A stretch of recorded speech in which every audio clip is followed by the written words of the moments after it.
Welcome to Fairfield Garden. My hose sink broke apart a few weeks ago, and I finally got the hose mender to repair it. I couldn't believe how easy it was. Should have done it sooner. Buy a hose mender that is the same exact size as the hose.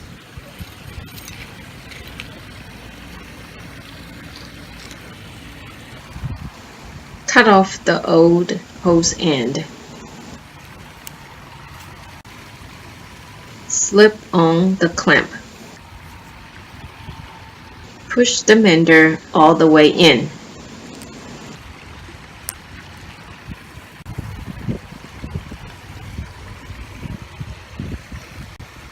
Position the clamp close to the end.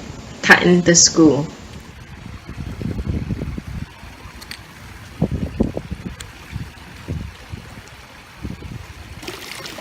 Hose is back in business, ready for a sprayer, nozzle, or wound attachment. Thank you for stopping by. Happy gardening!